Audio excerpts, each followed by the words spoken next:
Pag-iingat sa pananalapi, May 11. Huwag kang maging isa sa kanila na nagbibigay sangla, o sa kanila na nananagot sa mga utang.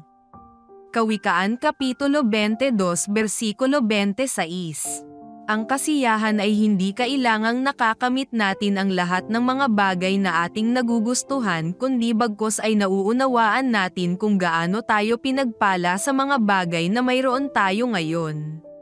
Sa ibang salita, nararamdaman natin ang kasiyahan hindi dahil mayroon tayo ng lahat ng gusto natin, kundi dahil nagpapasalamat tayo sa mga pagpapala ng Diyos.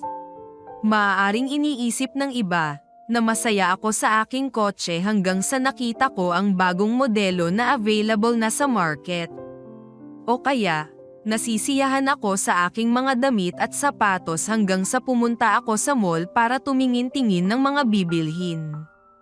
Nagpapakita ito na may mga tao talagang hindi kailanman nasisiyahan sa kanilang buhay, gaano man karami ang mayroon sila. Kung minsan ay iniisip pa natin na, kung mayroon lang sana ako ng ganito, o kaya ay, kung mas malaki lang sana ng kaunti pa ang aking sweldo, ay dapat ang lahat ay mas magiging mabuti. Gayunpaman hindi maaaring nakatali ang ating kaligayahan sa mga materyal na bagay na ating tinatangkilik. Ngunit hindi ibig sabihin nito na kalimutan na natin ang ating pangarap at mithiin, kundi bagkus kailangan nating masyahan sa kung ano ang mayroon tayo ngayon para hindi tayo magkautang. Narito ang ilang mga payo para tayo ay makasumpong ng kasiyahan sa pananalapi. Unang hakbang. Saan napupunta ang aking salapi? Isulat lahat ng inyong buwanang gastusin, at uriin sa 3 kategorya.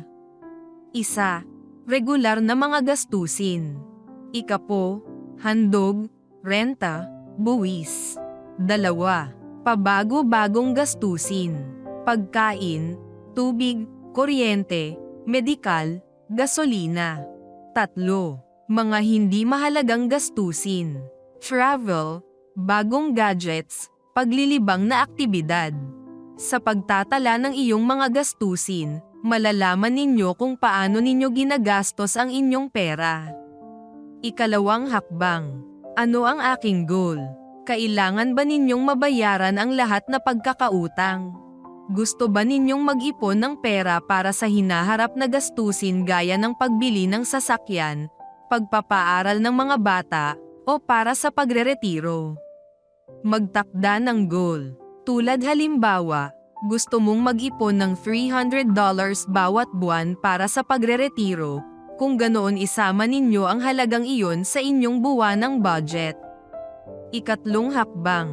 Ihambing ninyo ang inyong kita sa inyong gastos.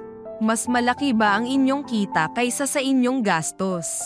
Kung ganoon, mabuti ang ginagawa mo.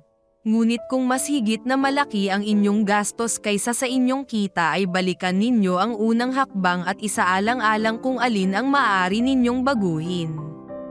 Maaaring gumagastos kayo ng sobra sa hindi kailangang mga bagay. Panawagan. Sa pamamagitan ng pagsunod sa ganitong alituntunin, makikita ninyo kung saan napupunta ang inyong pera, na maglalagay sa inyo sa mabuting katayuan at maliwanagan sa pag-abot ng inyong mithiin.